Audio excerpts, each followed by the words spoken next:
Orlando, Florida. A place known for its sunshine, theme parks, and family vacations. But in the summer of 2008, this cheerful city became the backdrop of one of the most disturbing cases in modern American history. A 2-year-old girl named Caylee Anthony vanished without a trace. She was bright, playful, and full of life. To the people who knew her, Caylee was the heart of the Anthony family. But behind the smiles and home videos, behind the ordinary suburban home, something was terribly wrong. At the center of the storm was her 22-year-old mother, Caylee Anthony. To her friends, she was charming and carefree. To her parents, she was difficult and secretive. And to the world, she would soon become one of the most controversial figures America had ever seen. When Caylee disappeared, what should have been a desperate search for a missing child quickly turned into something far more complex. Lies began to surface. Stories didn't match. And soon, what began as a local missing persons case grew into a national obsession. Television screens across the country lit up with headlines. Talk shows dissected every detail. Millions of Americans argued, speculated, and judged. Some were convinced they were watching the story of a cold-blooded killer. Others believed the justice system itself was on trial. But to truly understand how this story captured the nation, we need to go back to where it all began. To the Anthony family home, an ordinary suburban house that looked like any other in Orlando. Behind its doors, beneath the surface of everyday life, cracks were already forming. And within those cracks, the seeds of tragedy were quietly taking root. Before we dive in, don't forget to hit that subscribe button, give this video a like, and share it with friends who follow true crime and mystery stories. Your support helps us continue bringing detailed investigations like this one. It was June 16, 2008, the day everything changed. This was the last day anyone outside the Anthony family would see Caylee alive. What exactly happened in those hours has never been fully clear. Some believe it was the day of an accident. Others insist it was the day of a crime. What we do know is that from this point forward, nothing in the Anthony household would ever be the same. In the days that followed, Caylee seemed to vanish from daily life.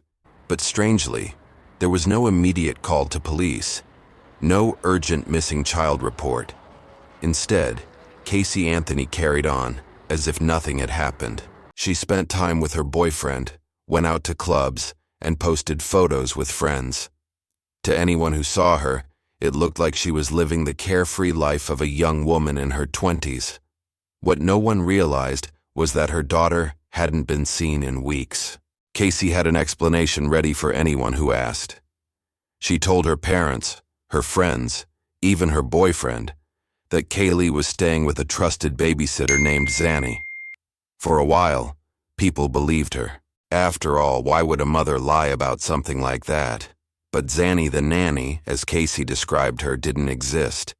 The name, the details, all of it was fiction, part of a web of lies that was about to collapse. By mid-July, a full month had passed without Caylee being seen. Caylee's car, a white Pontiac Sunfire, drew attention when it was towed from an impound lot. The car smelled strongly of something foul, something unmistakable. George Anthony, Caylee's father and a former police officer, admitted later that the smell reminded him of a decomposing body. It was only after this discovery that Cindy Anthony, Caylee's mother, finally called 911. In that call, which has since become infamous, Cindy's panic is clear. She tells the operator that her granddaughter has been missing for 31 days. She admits that Caylee's car smells like there's been a dead body in the damn car. That 911 call changed everything. What had been hidden inside the walls of the Anthony home was now out in the open. Within hours, investigators began questioning Caylee. And from the very beginning, her answers only deepened the mystery. Caylee repeated the story of the nanny, insisting that Caylee had been kidnapped by this woman, Zanny. She even took detectives to Universal Studios, claiming she worked there and could show them her office. But once inside the building, Caylee finally admitted she didn't work there at all. Detectives realized they were dealing with someone who had lied repeatedly. And if she could lie about her job, what else was she hiding? The more investigators pressed, the more inconsistencies appeared. Caylee couldn't provide a phone number for the nanny. She couldn't give an address. Friends she had mentioned turned out not to exist. Every path detectives followed ended in a dead end. Meanwhile, the nation was just beginning to learn the name Caylee Anthony. Local news picked up the story of the missing toddler, showing her photographs, bright-eyed, with a wide smile, alongside headlines about her young mother. Very quickly, the coverage spread beyond Florida. America was introduced to the case that would dominate headlines for years to come. And as cameras gathered outside the Anthony home, one question echoed louder than any other. Where was Caylee? The moment Cindy Anthony's frantic 911 call hit the airwaves, the story of Caylee's disappearance shifted from a private family crisis to a national spectacle. Detectives moved quickly, trying to piece together the missing child's last known movements. And almost immediately, they realized that Casey's version of events didn't add up. At first, investigators tried to give her the benefit of the doubt. A young mother, under stress, panicked because her daughter was gone. It was possible she was just overwhelmed. But as they sat across the table from Caylee, asking her simple questions, the lies started to stack higher and higher. She told police she left Caylee with a nanny named Zanny, also known as Zenaida Fernandez Gonzalez. She described this woman in detail, her age, her apartment, even her supposed relationship with Caylee. Detectives, following procedure, went to the address Caylee provided. When they knocked on the door, the woman who lived there had never heard of Caylee Anthony. She had never met Caylee. She wasn't a nanny. And the name Zanny was nowhere in her life. The detectives came back to Caylee with the information. Confronted with proof that her story wasn't true, Caylee didn't break down. She didn't cry. She didn't confess. She simply adjusted her story, weaving another version that kept Caylee just out of reach. This was the moment investigators realized they were dealing with something far more complicated than a missing child case. A missing child investigation usually involves frantic parents begging for help, calling neighbors, plastering the streets with flyers. In this case, the mother was calm, detached, even smiling in photographs taken during the weeks her daughter was supposedly missing. While police scrambled to follow every lead, the media began circling. Local reporters who covered the first press conference noticed Caylee's demeanor. She wasn't pleading with the public for Caylee's return. Instead, she appeared oddly rehearsed, as though she was trying to perform for the cameras rather than help the investigation. This detail, small at first, would soon become one of the defining images of the case. The Anthony home quickly transformed into a circus. Television trucks lined the street. Protesters with posters screamed from the sidewalks. Neighbors who once waved politely now stood in front of their lawns, watching the unfolding drama. America was tuning in, and the question of Caylee's fate became a nightly obsession on cable news. But behind the headlines, investigators were quietly building their suspicions. The biggest red flag remained Caylee's car. The Pontiac Sunfire had been abandoned and towed weeks earlier. When her father George retrieved it, the smell inside was overwhelming. Later, a cadaver dog confirmed what George had already suspected. The odor was consistent with human decomposition. Detectives sent the car for forensic testing. In the trunk, they found a single hair strand that matched Caylee's DNA. Forensic specialists later said the hair showed signs of post-mortem decomposition. They also discovered traces of chloroform, a chemical compound sometimes linked to makeshift sedation. These findings suggested something terrible had happened inside that car. But even with mounting forensic evidence, investigators faced a challenge. They didn't yet have a body. Without Caylee, they had no crime scene, no definitive proof of murder. All they had were suspicions, inconsistencies, and the odd, chilling behavior of a young mother who refused to give straight answers. Meanwhile, Casey's social life became fuel for public outrage. Photographs surfaced of her attending parties, entering a hot body contest, and drinking with friends during the very weeks Caylee was missing. For many Americans, this was unforgivable. They asked themselves, what kind of mother behaves like this when her child is gone? The contrast between Caylee's innocence and Casey's carefree lifestyle was too stark to ignore. The media seized on these images. Night after night, television hosts dissected Casey's every move. Was she a sociopath? A liar? A murderer? The coverage was relentless, and it painted a picture of a woman who had already been convicted in the court of public opinion long before her trial began. For the Anthony family, the pressure was unbearable. Cindy continued to defend her daughter, clinging to the belief that Caylee was alive somewhere. George, haunted by the smell in the car, grew increasingly doubtful. The cracks inside their household widened under the glare of cameras. They were no longer just a family searching for answers. They had become characters in America's most watched tragedy. By late July 2008, Caylee Anthony was arrested on charges of child neglect, false statements, and obstruction. It wasn't a murder charge, not yet. But it was a clear signal that investigators no longer trusted her story. The young woman who had once blended easily into Orlando's suburban life was now sitting in a jail cell, while her daughter's whereabouts remained a mystery. And for the millions following at home, one question loomed larger with every passing day. If Caylee wasn't with a nanny, and if Casey wasn't telling the truth, then where was she? The search for Caylee Anthony stretched through the blistering Florida summer into the fall.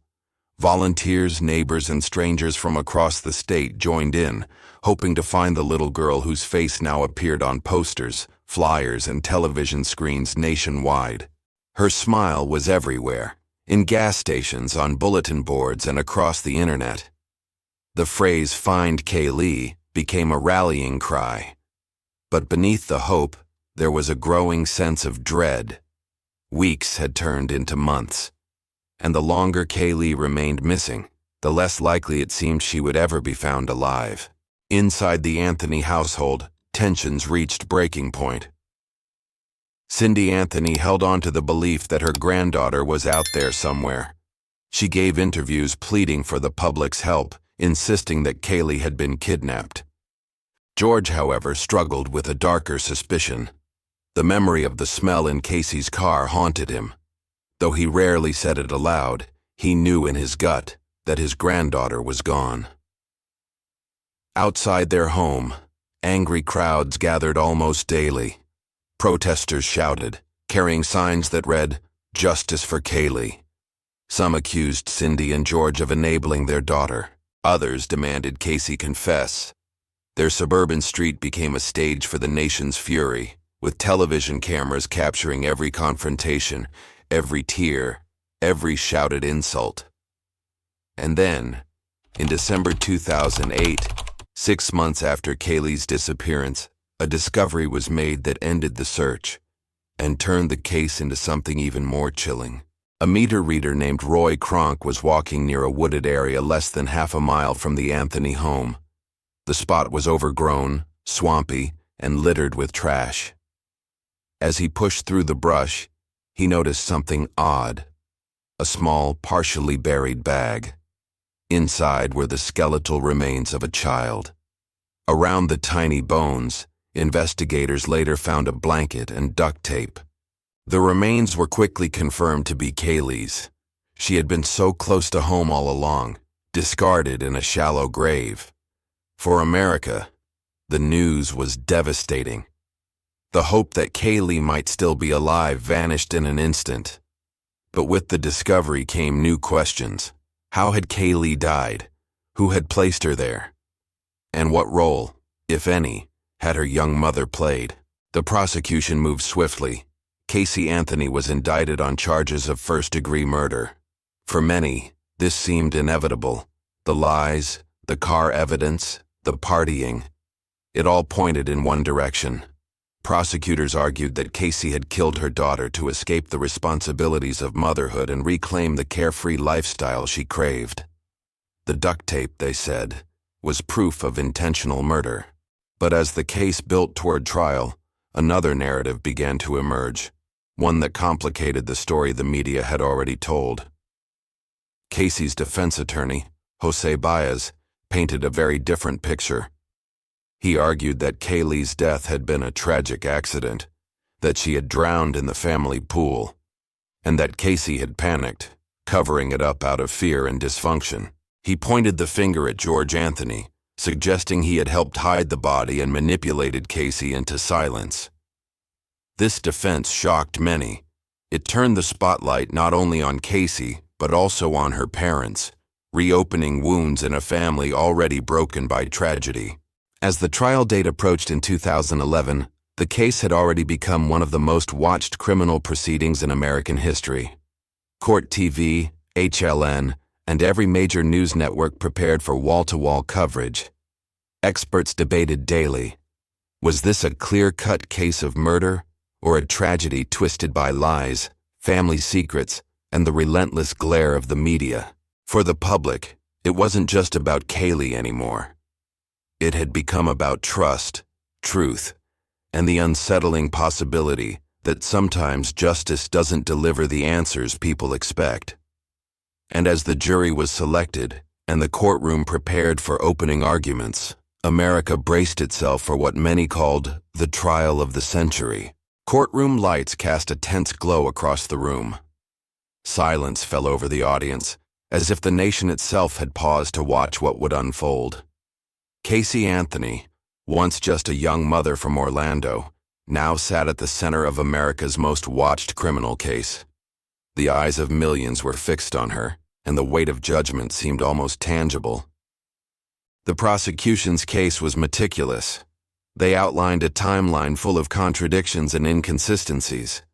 Caylee's ever-shifting explanations, the disturbing scent of decomposition detected in her car by cadaver dogs, the strand of Caylee's hair found in the trunk showing signs of post-mortem decay, and the chilling internet searches for chloroform, neck snapping, and related queries that had been traced to the Anthony home computer.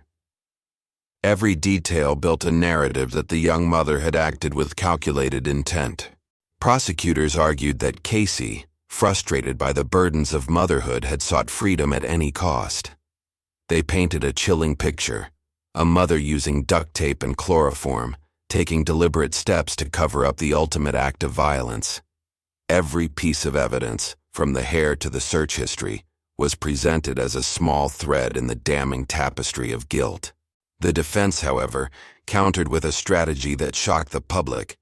Led by Jose Baez, they suggested that Caylee's death had been an accident, a tragic drowning in the family pool. Caylee, they argued, panicked.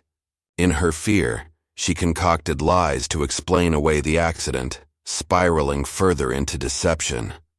In a bold move, they even hinted at possible involvement or influence from Caylee's father, George Anthony, proposing that the family dynamics had contributed to the cover-up. Witness after witness testified. Forensic experts detailed the limitations of the evidence and the complexities of decomposition, cadaver detection, and forensic timelines. Family members and acquaintances were cross-examined, each revealing fragments of truth, half-truths, or conflicting memories. The courtroom became a stage for human psychology, the intersection of lies, fear, and the justice system. Outside the courtroom, tension mirrored the drama within. Protesters lined the streets, shouting for justice, waving signs demanding accountability. Social media exploded with commentary, memes, and impassioned debates. The nation was polarized. One side convinced of Caylee's guilt, the other questioning whether reasonable doubt had been established. When the verdict finally arrived, the room gasped. Caylee Anthony was found not guilty on charges of murder, manslaughter, and child abuse. The only convictions remained on counts of lying to law enforcement, offenses she had already served time for pre-trial. The courtroom reaction was a mix of disbelief, relief, and outrage. Some cried, others shouted. The public debate raged on. For Caylee, freedom did not bring peace. Her public perception was forever altered. She remained a controversial figure, largely retreating from public life until a series of media appearances and documentaries reignited interest in her story. In 2022, she participated in a major documentary where she refuted parts of the prosecution's narrative and claimed to have suffered abuse and manipulation within her family. Then in 2025, Caylee Anthony returned to public attention in a surprising new role.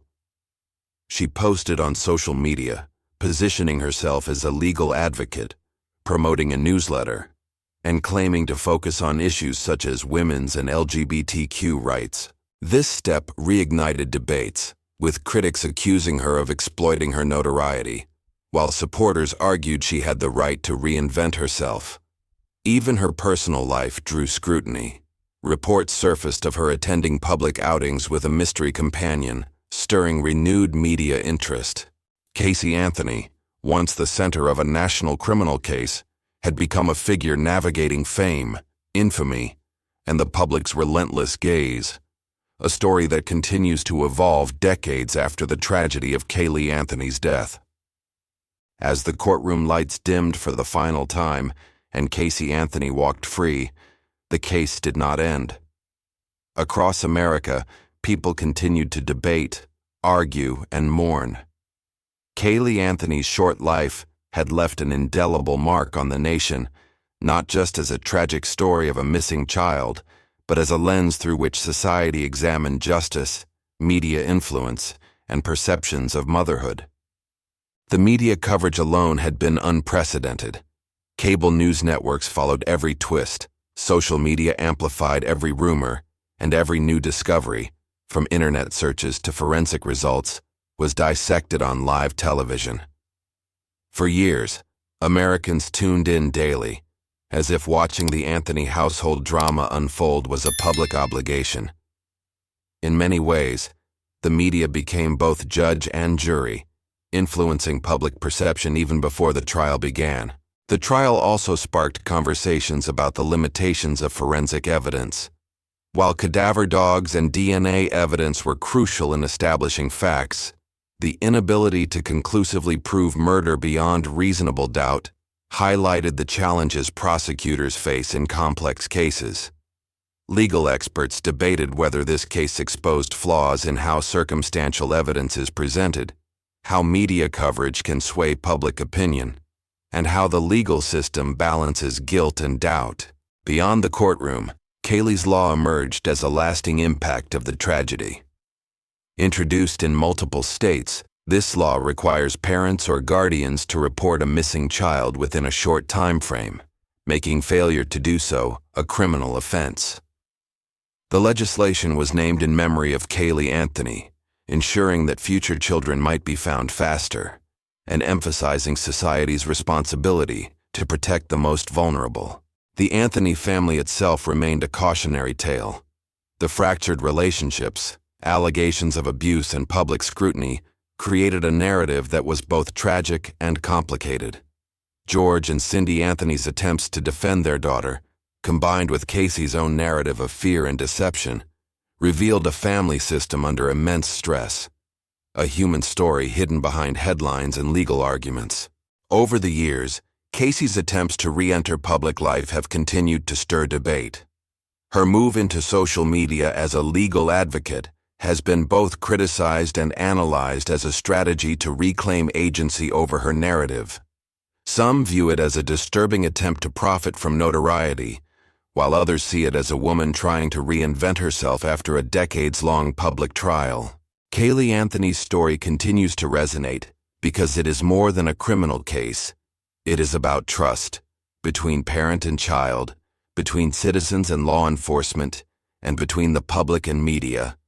It is about the thin line between tragedy and crime, and how quickly assumptions can shape perception before the facts are fully known.